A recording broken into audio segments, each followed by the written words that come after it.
ప్రతిభా school principal ప్రముఖ రచయిత కాసర సరోజారెడ్డి రచించిన నిశ్శబ్ద చిత్రాలు పుస్తకావిష్కరణ కార్యక్రమం అంగరంగ వైభవంగా జరిగింది. జంగారెడ్డిగూడెంలోని ప్రతిభా స్కూల్లో జరిగిన ఈ కార్యక్రమంలో పలువురు ప్రముఖులు పాల్గొన్నారు.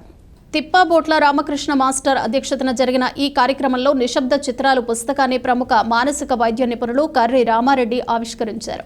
ఈ పుస్తకాన్ని సరోజారెడ్డి తన మనవరాలైన ప్రతిభా సరోజారెడ్డి, ప్రజ్ఞత సరోజారెడ్డిలకు అంకితమిచ్చారు. ఈ సందర్భంగా పలువురు ప్రముఖులు మాట్లాడుతూ సరోజారెడ్డిని అభినందించారు. ప్రతిభా స్కూల్ యాజమాన్యం కాసర సత్యనారాయణ రెడ్డి, కాసర సుభాష్ రెడ్డి, సింధుషారెడ్డి పర్యవేక్షణలో జరిగిన ఈ కార్యక్రమంలో పట్టణ ప్రముఖులు కారాటం రాంబాబు, మిత్రా దత్త, ఎంఎస్ఆర్ పోల్నాటి బాబ్జీ, శశికుమార్, ధనకుమార్, మెట్టా నాగేశ్వరరావు, జుజ్జురి వేణుగోపాల్ తదితరులు పాల్గొన్నారు.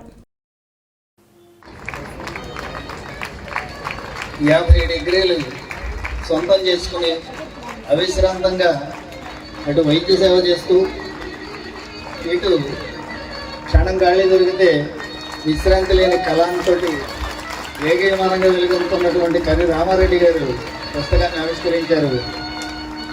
అది పుస్తక ఆవిష్కరణకు ఒక గొప్ప గౌరవం. రెడ్డి గారు, డాక్టర్ గారు ఆవిష్కరించడం ఒక గొప్ప గౌరవం. ఎందుకంటే ఒక విద్యావంతుడు ఆవిష్కరించినటువంటి పుస్తకం నిశ్శబ్ద చిత్రాలు. నిశ్శబ్దానికి కూడా ఒక చిత్రం ఉంటుందని ఆ కవిత్వం చదివితే మనకు అర్థమవుతుంది. అంత ఆనందం. ఈ ఆనందం ఒక కవికి మాత్రమే దక్కుతుంది, ఇంకెవరికి దక్కదు. ఒక కవి తను రాసిన పాటని, తను రాసిన పుస్తకాన్ని చూసి చాలా బాగా రాసేవయ్యా అంటే నోబెల్ ప్రైజ్ వచ్చినంత ఆనందం. ఆ ఆనందం ఇవాళ సరోజారెడ్డి గారు అనుభవిస్తున్నారు. వారితో పాటు మనందరం కూడా అనుభవిస్తున్నాము.